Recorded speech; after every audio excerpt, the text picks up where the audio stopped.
TDP నేతృత్వంలోని కూటమి ప్రభుత్వం చేపట్టిన టీచర్ రిక్రూట్మెంట్స్ డిఎస్సి 2025లో చోటు చేసుకున్న అవకతవకలు, అక్రమాలపై విజయనగరం జిల్లా యువజనం గర్జించింది.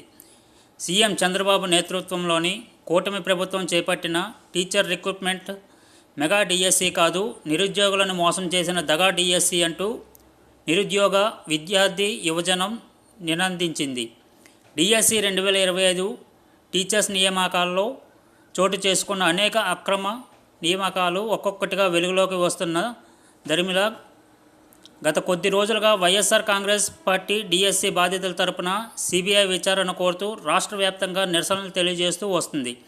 ఆ క్రమంలో డిఎస్సి బాధితులకు బాసటగా నిలిచిన వైఎస్ఆర్సీపీ జాతీయ అధ్యక్షులు, మాజీ ముఖ్యమంత్రి వైఎస్ జగన్మోహన్ రెడ్డి ఆదేశాల మేరకు వైఎస్ఆర్ కాంగ్రెస్ పార్టీ యువజన విభాగం రాష్ట్ర వ్యాప్త నిరసనలు పిలుపునిచ్చింది. వైసీపీ రాష్ట్ర యువజన విభాగం పిలుపు మేరకు విజయనగరం జిల్లా వైఎస్ఆర్ కాంగ్రెస్ పార్టీ యువజన విభాగం సోమవారం ఇది మెగా డిఎస్సి కాదు, డగా డిఎస్సి పేరిట మహాధర్నా నిర్వహించింది. ఈ సందర్భంగా కంటోన్మెంట్ పార్క్ నుంచి కలెక్టరేట్ వరకు భారీ నిరసన ప్రదర్శన చేపట్టింది. ఈ నిరసన కార్యక్రమంలో వైసీపీ యువజన శ్రేణులతో పాటు అక్రమ నియామకాల వల్ల ఉద్యోగాలు కోల్పోయిన డిఎస్సి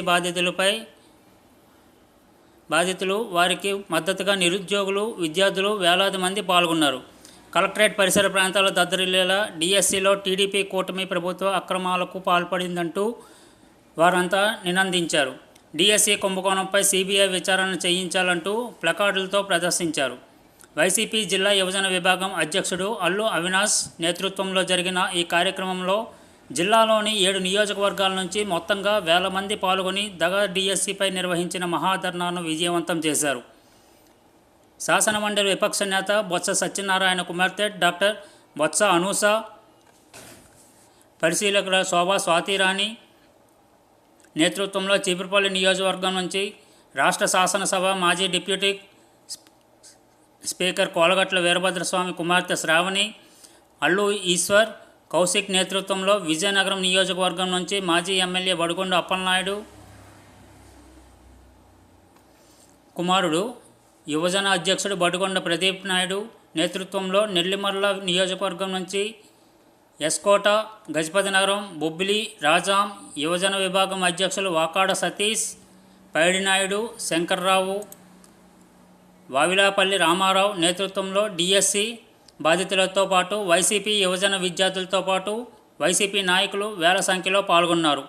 కంటోన్మెంట్ పార్కు నుంచి కలెక్టరేట్ వరకు చేపట్టిన నిరసన ర్యాలీ అనంతరం యువజన ముఖ్య నాయకులు అల్లు అవినాష్, వడుగొండ ప్రదీప్ నాయుడు, బొత్స అనూష, కోలగట్ల శ్రావణి, ఈశ్వర్, కౌశిక్, శోభా స్వాతిరాణి తదితరులు కలెక్టరేట్ గ్రీవెన్స్కి వెళ్లి డిఎస్సి అక్రమాలపై ప్రభుత్వం సిబిఐతో విచారణ చేయించాలని కోరుతూ జిల్లా జాయింట్ కలెక్టర్ సేతుమాధవన్కి వినతి పత్రం అందజేశారు. జేసీ స్పందిస్తూ ప్రభుత్వానికి నివేదిస్తామని తెలిపారు. అనంతరం కలెక్టరేట్ వెలుపల నిర్వహించిన విలేకరుల సమావేశంలో యువజన విభాగం జిల్లా అధ్యక్షులు అల్లు అవినాష్తో పాటు డాక్టర్ బొత్స అనూష, కోలగట్ల శ్రావణి, బడుగొండ ప్రదీప్ నాయుడు, శోభా స్వాతిరాణి మాట్లాడారు.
ఈరోజు చంద్రబాబు నాయుడు ప్రభుత్వం ఒక మెగా డిఎస్సీ అని చెప్పి ఒక పెద్ద మెగా స్కామ్ కి తెరలేపింది.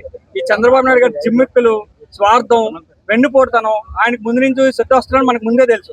అయితే ఈ డిఎస్సీలో మన కేటతలం ఏంటంటే దానికి అతను పేటెంట్ రైట్స్ కూడా పుచ్చుకున్నారని మనం ఖచ్చితంగా చెప్పగలం. ఈ గత ప్రభుత్వంలో మన ముఖ్యమంత్రి గారు జగన్మోహన్ రెడ్డి గారు ఉన్నప్పుడు 6,500 డిఎస్సీ పోస్టులు తీసినప్పుడు ఈ చంద్రబాబు నాయుడు, లోకేష్, పవన్ నానా యాగి చేశారు ఆ రోజు. తర్వాత ఎలాగోలాగా ఈవీఎంలు ఎక్కి ఈ చంద్రబాబు కూటమి ప్రభుత్వం ఎక్కాక మన టీడీపీ కార్యకర్తలకి, రికమెండేషన్ వాళ్ళకి బ్యాక్ డోర్ నుంచి సుమారు 15 లక్షల నుంచి 20 లక్షల చొప్పున ఒక్కొక్క డిఎస్సీ పోస్ట్ అమ్ముకోవడం చాలా దౌర్భాగ్యం. మనకి ఇది స్పోర్ట్స్ కోటాలో కూడా ఎప్పుడు ఎన్నడూ గ్రౌండ్ లో చూడలేని విద్యార్థులు ఈరోజు నేషనల్ లెవెల్ సర్టిఫికేట్లు అని చెప్పి వాళ్ళు ఈరోజు బ్యాక్ డోర్ నుంచి ఈ డిఎస్సీ పోస్టులు అమ్ముకొని కొనుక్కుంటా ఉన్నారు. ఇది మేము ఖచ్చితంగా వైఎస్ఆర్సీపీ యూత్ నుంచి ఖండిస్తా ఉన్నాము. SCERT అని ఒక అటానమస్ బాడీ ఉంటుంది, state council of education research and training. ఈ అటానమస్ బాడీ ఏంటనంటే ట్రైనింగ్ ఇస్తూ ఉంటుంది, టీచర్స్ వాళ్ళ ఎగ్జామ్ కండక్ట్ చేస్తూ ఉంటుంది, వాళ్ళకి ట్రైనింగ్ ఇస్తూ ఉంటుంది. ఇలాంటి అటానమస్ బాడీలో ఒక మాస్టర్ మైండ్స్ అనే ఒక థర్డ్ పార్టీ యాజమాన్యం వచ్చేసి అందులో ఒక అవుట్ సోర్సింగ్ చేసే ఒక ఉద్యోగి ఈ అప్లోడింగ్, డౌన్లోడింగ్ కార్యక్రమాలన్నీ చేపట్టి వాళ్ళు ఈరోజు కృష్ణా జిల్లాలో SGT పోస్ట్ లో ఒక మొదటి ర్యాంకు, నిన్న వచ్చిన డిఎస్సీ పోస్ట్ లో ఒక 6వ ర్యాంక్ రావడం ఎంతవరకు ఇది సమంజసం నేను చెప్తా ఉన్నాను. దీనిలో చాలా అనుమానాలు ఉన్నాయి మా అందరికీ. ఈ వెబ్సైట్ లో ఇతను హైకోర్టుకి వెళ్ళగానే వీళ్ళు వెబ్సైట్ లో, గవర్నమెంట్ వెబ్సైట్ లో ఉన్న మెరిట్ లిస్ట్ అంతా తీసేసి ప్రజలకి ఏది అందుబాటు లేకుండా చేస్తున్నారు. ఈ డిఎస్సీ అభ్యర్థులకి వాళ్ళ మెరిట్ లిస్టు చూసుకోవడం పరిస్థితుల్లో లేవు. ఇలా చాలా మంది మా విజయనగరం చాలా గ్రామీణ ప్రాంతం. ఎప్పుడో ఒక 10 సంవత్సరాలు 5 సంవత్సరాల నుంచి అందరూ డిఎస్సీ ఎగ్జామ్ కి ప్రిపేర్ అవుతా ఉన్నారు. ఈ రోజు వాళ్ళందరికీ వాళ్ళు ఎన్నో మార్కులు వచ్చాయో తెలియక సతమతం అవుతా ఉన్నారు. చివరికి ఆత్మహత్య ప్రయత్నం చేసుకునే స్థితికి ఈ కూటమి ప్రభుత్వం అందరినీ తీసుకొచ్చా ఉంది. దీన్ని మేము ముక్త కంఠంతో ఈరోజు అందరూ నిరసన కార్యక్రమం చేసి కలెక్టర్ గారికి రిప్రజెంటేషన్ ఇచ్చాము. అందరికీ నా నమస్కారాలు. మరి ఈ కార్యక్రమానికి వచ్చిన మా యువత, నిరుద్యోగుల సంఘం, నెక్స్ట్ మా కార్యకర్తలు అందరికీ నా నమస్కారాలు. మరి ఈరోజు ఆంధ్ర రాష్ట్రంలో చూసుకుంటే మరి చంద్రబాబు నాయుడు గారు కూటమి ప్రభుత్వం పాదయాత్ర చేస్తున్నప్పుడు చాలా గొప్పగా చెప్పారు, మేము 5 లక్షల ఉద్యోగాలు ఇస్తాము అని చెప్పి. కానీ ఇప్పుడు చూసుకుంటే మెగా డిఎస్సీ అనే పేరు పెట్టారు అప్పుడు. కానీ ఇప్పుడు చూసుకుంటే మా జగన్ అన్న మా గవర్నమెంట్లో ఇచ్చిన 6,000 ఉద్యోగాలు ప్లస్ ఇప్పుడు కూటమి ప్రభుత్వం 10,000 ఉద్యోగాలు కలిపి 5 లక్షలు కాస్త 16,000కి వచ్చాయి. కాబట్టి ఇది మరి మెగా డిఎస్సీయా లేకపోతే మోసాల డిఎస్సీయా అనేది ప్రజలందరూ చూస్తున్నారు.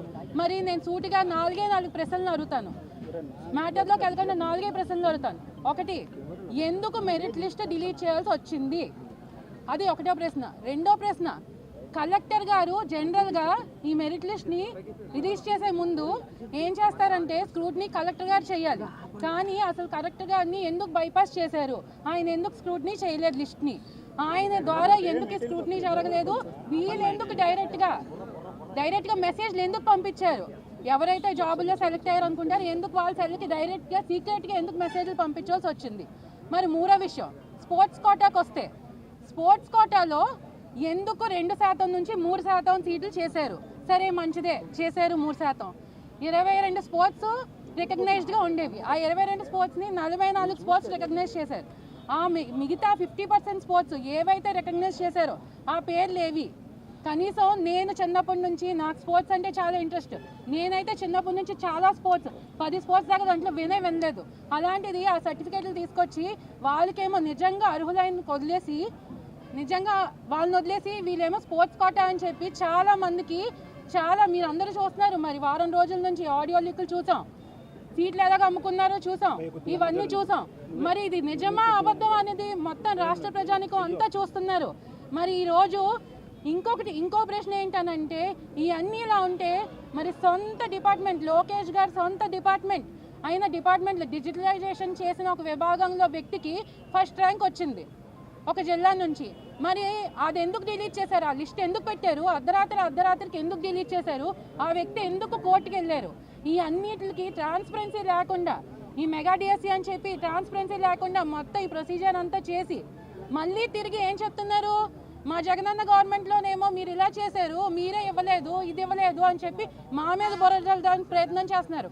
కాబట్టి ఈరోజు మేమేం చెప్తున్నామంటే మా వైఎస్ఆర్సీపీ పార్టీ తరఫున మా కోరిక ఏంటంటే మరి లోకేష్ గారు దీని అంతటికి బాధ్యత వహించి ట్రాన్స్పరెన్సీతో ఈ అన్ని నిజాలు బయటపెట్టాలి. దీని మీద సిబిఐ ఎంక్వైరీ వేయాలి. వేసి నిరుద్యోగ వ్యక్తులకు అందరికీ న్యాయం చేకూర్చాలి.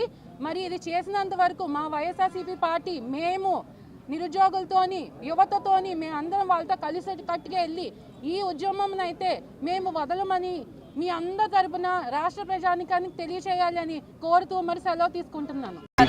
ఈ మొట్టమొదటి పెట్టిన సంతకము, అమ్మో కొత్త ముఖ్యమంత్రి వచ్చారు, 40 ఏళ్ళ ఇండస్ట్రీ ఉంటే ముఖ్యమంత్రి వచ్చారు, నిజంగా మా తలరాత్రులు మారిపోతే ఉద్యోగాలు లేని టీచర్లందరికీ కూడా టీచర్ పోస్టుకి రెడీగా ఉన్న వాళ్ళందరికీ కూడా ఈరోజు ఉద్యోగ అవకాశాలు కల్పిస్తారని అనుకుంటే మరొకసారి మన రాష్ట్ర ముఖ్యమంత్రి గారు ప్రూవ్ చేసుకున్నారు. సొంతంగా వాళ్ళ కుటుంబానికి వాళ్ళకి ఉద్యోగాలు ఇచ్చే అవకాశం మాత్రమే రాష్ట్రంలో ఈ సంస్కృతి మన రాష్ట్రంలో కనిపిస్తుంది. ఈరోజు ఉద్యోగ అవకాశాలు ఎవరికైతే రావాలో వాళ్ళందరి తరఫున ప్రశ్నించిన వాళ్ళందరికీ అంట సోషల్ మీడియాలో ప్రశ్నించిన, మీడియా ద్వారా ప్రశ్నించిన, పేపర్ల ద్వారా ప్రశ్నిస్తే క్రిమినల్ కేసులు వేస్తామని ఓపెన్గా స్టేట్మెంట్ ఇచ్చారు. ఇది ఎక్కడ సంస్కృతి అని అడుగుతున్నా. రాష్ట్రం ఎటు పోతుంది అని అడుగుతున్నా.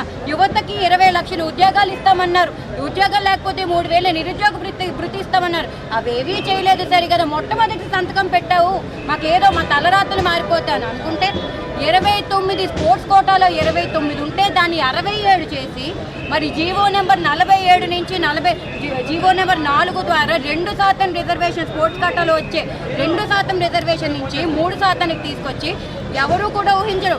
ఎటువంటి స్పోర్ట్స్ని యాడ్ చేశారంటే క్యారమ్స్ని యాడ్ చేశారు. క్యారమ్స్ని స్పోర్ట్స్ కోటాలో యాడ్ చేశారు. అదేవిధంగా మన వీధుల్లో ఆడుకునే రబ్బర్ బాల్తో ఆడే క్రికెట్ని యాడ్ చేశారు. ఇది ఎక్కడ మరి ఇంకా మన వీధిలో మిగిలిపోయే కర్రా పిల్లలు మిగిలిపోయి అవి కూడా స్పోర్ట్స్ కోటాలోకి యాడ్ చేస్తే మహానాడులో ఎవరైతే విరాళాలు ఇచ్చారో వాళ్ళందరికీ కూడా ఉద్యోగ అవకాశాలు కల్పిస్తారు మన ముఖ్యమంత్రి గారు. మరి ఎక్కడ మనందరికీ తెలుసు డిఎస్సి, ఇప్పుడు దాకా డిఎస్సి అంటే టెట్ ఎగ్జామ్ పాస్ అయ్యి డిఎస్సి ఎగ్జామ్ పాస్ అయిన వాళ్ళకి ఫస్ట్ ప్రయారిటీ ఇవ్వాలి, అవునా కాదా? ఫస్ట్ ప్రయారిటీ ఇవ్వలేదు సరి కదా. 6,000 మందికి 3% కొడితే 421 మందికి స్పోర్ట్స్ కోటాలో ఉద్యోగాలు ఇచ్చారు. ఎవరెవరికి ఇచ్చారో తెలియదు. వాళ్ళకి సర్టిఫికెట్లు ఏ బేసిస్ మీద ఇచ్చారో తెలియదు. వాళ్ళకి నేషనల్ సర్టిఫికెట్ ఉందా? ఆ సర్టిఫికెట్స్ అన్నీ కూడా ఒక్కసారి నిజంగా తప్పు చేయలేదు. మన ఎడ్యుకేషన్ మినిస్టర్ నారా లోకేష్ గారు నిజంగా తప్పు చేయలేదు. మన ముఖ్యమంత్రి గారు 40 ఏళ్ళ ఇండస్ట్రీ నిజంగా తప్పు చేయలేదు. మరి ఎందుకు నోరెత్తి గలవెత్తట్లేదు? నిజంగా మరి బెదిరిస్తున్నావు కదా, క్రిమినల్ కేసులు వేస్తామని ఇప్పుడు వచ్చి మాట్లాడండి. ఎందుకు మీరు మాట్లాడట్లేని అడుగుతున్నా. ఏ బేసిస్ మీద 421 మందికి మీరు ఉద్యోగ అవకాశాలు ఇచ్చారని అడుగుతున్నా. మరి నిజంగా ప్రశ్నించినందుకు 15 లక్షలు నువ్వు ఫోన్ ఎంత డబ్బులు కొడితే అంత మంచిగా పోస్ట్ వస్తుంది. ప్రతి ఒక్కరికి తెలుసు, మనందరికీ కూడా ఫోన్ కాల్ లీకేజ్ కూడా జరిగింది. 15 లక్షల రూపాయలు మాకు క్రెడిట్ అయితే మీకు ఉద్యోగం వస్తుంది, లేకపోతే యు ఆర్ సెలెక్టెడ్ అనే చోట మళ్ళీ పెట్టేబాడ సర్దుకొని ఇంటికి వెళ్ళిపోండి అనే పరిస్థితి ఈరోజు మన రాష్ట్రంలో కనిపిస్తుంది. ఎటు పోతుంది మన రాష్ట్రం? ఆడబిడ్డలకి నిధులు అన్నారు, ఆడబిడ్డ నిధి లేదు. నిజంగా మహిళలకి ఉచిత బస్సు అన్నారు, అది సక్రమంగా లేదు. నిరుద్యోగ భృతి అన్నావు, అది లేదు. ఎక్కడ ప్రతి ఒక్క ఆడబిడ్డకి 15 ఏళ్ళ నుంచి 59 ఏళ్ళ వరకు కూడా 1,500 ఇస్తామన్నావు. అంటే ఏడాదికి 18,000, 36,000 ఈ 2 ఏళ్ళకి ఎక్కడికి పోయా డబ్బు అంతా అడుగుతా. మహానాడులో ప్రతి ఒక్కరి దగ్గర నుంచి విరాళాలు పుచ్చుకుంటావు. ఏవైనా అడిగితే ఇది సంస్కృతి సాంప్రదాయాలు అంటావు. మరి ఆ సంస్కృతి సాంప్రదాయాల్లోని ఎన్టీఆర్ రామారావు గారు 2 రూపాయలకే బియ్యం ఇచ్చారు, అది లేదా నీ సంస్కృతిలో అడుగుతా. ఉచిత విద్యుత్ అందించావు, అది లేదా నీ సంస్కృతిలో అడుగుతా. నిజంగా సంస్కృతి సాంప్రదాయాలు ఉంటే నీ కార్యకర్తలు ఎన్నుకో. మహా అయితే నేను సంపదని సృష్టిస్తా అంటావు, ఏ సంపద అని అడుగుతా. ముగ్గురిని కంటే 30,000 అంటావు, నలుగురిని కంటే 40,000 అంటావు. ముందు నీ కొడుక్కి చెప్పు ఇంకొకరిని కనమని చెప్పి, ఆ తర్వాత రాష్ట్ర ప్రజలకు చెప్తావు ఎంతమంది కనాలి అని చెప్పి. నిజంగా ఉద్యోగాలు నువ్వు నిజంగా నిక్కచ్చిగా మనస్సాక్షి ప్రకంగా నువ్వు ఉద్యోగాలు ఈరోజు డిఎస్సి ప్రకారం ఉద్యోగాలు ఇచ్చుంటే మెరిట్ లిస్టుని బయట పెట్టండి. ఈరోజు ఇచ్చిన 421 మందికి ఏ బేసిస్ మీద ఇచ్చావో ఆ సర్టిఫికెట్ని బయట పెట్టండి అని ఈరోజు నారా లోకేష్ గారు ఎడ్యుకేషన్ మినిస్టర్ని, అదేవిధంగా ముఖ్యమంత్రి వారిని, గౌరవ ముఖ్యమంత్రి గారిని మేము అడుగుతున్నాము. మరి అదేవిధంగా ఈరోజు కలెక్టర్ ఆఫీస్కి వచ్చి ఇక్కడ రిప్రజెంటేషన్ కూడా ఇవ్వడం జరిగింది. ఈ రిప్రజెంటేషన్లో తక్షణమే సిబిఐ ఎంక్వైరీ చేయాలి. అది చేయలేని పక్షంగా ఉంటుంది. రాష్ట్ర వ్యాప్తంగా ఎప్పుడు కూడా మేము ఇదే విధంగా మీరు నోరెంతి మాట్లాడే దాకా మేము ఇదే నిరాధార తక్షణమే మేము చేస్తామని తెలియజేస్తూ మరొకసారి డిమాండ్ చేస్తున్నాం. ఇవేవి చేయలేకపోతే ఎడ్యుకేషన్ మినిస్టర్ తక్షణమే రాజీనామా చేయాలి. దానికి మేము అవి చేసేంత వరకు రాష్ట్ర యువతరం అంతా కూడా ఉద్యోగ నిరుద్యోగ వాళ్ళందరూ కూడా ఈరోజు మేము మాట్లాడతాం, గలమెత్తుతాము. మరి ఈరోజు చాలా చక్కగా మన జాయింట్ కలెక్టర్ గారు కూడా చాలా చక్కగా రెస్పాండ్ అయ్యారు. వెంటనే మన స్టేట్కి రిప్రజెంటేషన్ ఇస్తామని. ఇక్కడ ఈ కార్యక్రమానికి ఎంతోమంది యువకులు, యువతరము, సోషల్ మీడియా అందరూ కూడా కలిసికట్టుగా ఈ కార్యక్రమాన్ని అంటే ఇర్రెస్పెక్టివ్ ఆఫ్ ది పార్టీ ఇక్కడికి వచ్చి పార్టిసిపేట్ చేసిన ప్రతి ఒక్క యువతరానికి, మీడియా మిత్రులకి అందరికీ కూడా పేరు పేరున ధన్యవాదాలు.